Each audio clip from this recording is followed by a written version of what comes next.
વડોદરા જિલ્લામાં હની ટ્રેપ દ્વારા બળજબરીથી ખંડણી પડાવતી ગેંગનો શિનોર પોલીસે પર્દાફાશ કર્યો છે।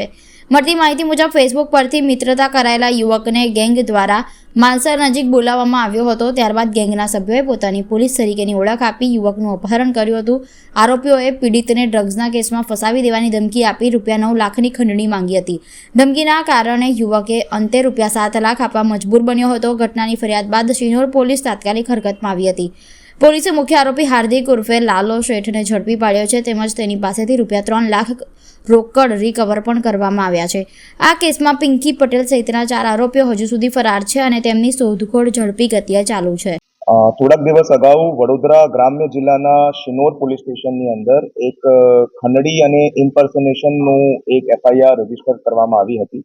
તે FIRની વિગત એ છે કે ફરિયાદી દ્વારા એક છોકરી પોતાની ઓળખાણ પિંકી પટેલ કરીને આપે છે અને ફેસબુક ઉપર એમના સાથે સંપર્કમાં આવ્યો છે।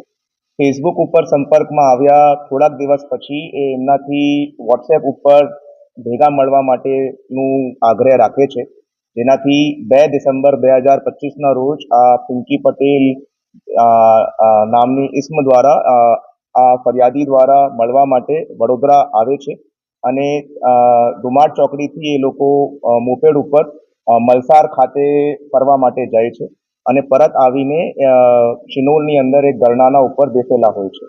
જ્યારે એ લોકો ત્યાં બેસેલા હતા ત્યારે એક વ્હાઇટ ગાડીની અંદર 4 ઇસમો ત્યાં આવે છે અને એ પોતે કહે છે કે અમે લોકો હિંમતનગર પોલીસથી છીએ અને આ જો લેડી છે એના ઉપર 5 જેટલા નાર્કોટિક્સના કેસીસ નોંધાયેલા છે અને એની અંદર એ વોન્ટેડ છે અને તમે પણ એમની સાથે આ કેસની અંદર આરોપી બની જશો।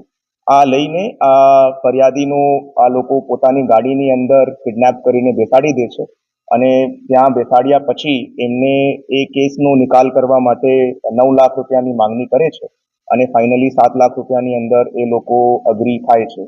એ પછી જો ફરિયાદી છે એમને એ ગાડીની અંદર બેસાડીને ત્યાંથી પોતાના ઘરે લઈને આવે છે અને એમની જો મોપેડ છે તે મોપેડ પાછળ બીજો ઇસ્મ લઈને આવે છે અને પોતાના ઘરેમાંથી ચેકબુક લઈને ₹7 લાખનું ચેક લખાવે છે અને આ આરોપી પૈકી 2 આરોપીઓ એમના મોપેડ ઉપર આ ફરિયાદીને પોતાના બેંકની અંદર જાય છે અને ત્યાંથી ₹7 લાખ ઉપાડીને પોતે આ ₹7 લાખ લઈને જતા રહે છે। આ ગુનાની અંદર એક અક્યુઝડ હાર્દિક ઉર્ફે લાલો કનૈયાલાલ શેઠ એની અમદાવાદથી પોલીસ દ્વારા ધરપકડ કરવામાં આવી છે અને એમના તરફથી ટોટલ ₹3 લાખ 7 લાખ પૈકી ₹3 લાખ રિકવર કરવામાં આવ્યા છે। બીજા આરોપીઓ જેમના આ ગુનાની અંદર નામ ખુલેલા છે તે છે કેતન કુમાર ઉર્ફે શાંતુ નરેન્દ્ર ત્રિવેદી, અંકિતાબેન યજ્ઞેશ રાવલ, અંજનાબા ઉર્ફે પિંકી પટેલ ચંપાવત અને રાકેશ પટેલ અને મહેશભાઈ। આ બીજા અક્યુઝના નામ આ ઇન્વેસ્ટિગેશન દરમિયાન ખુલેલા છે અને પોલીસ દ્વારા આ લોકોની શોધખોળ હાલ ચાલુમાં છે અને ટૂંકા સમયની અંદર પોલીસ દ્વારા એમની ધરપકડ કરવામાં આવશે।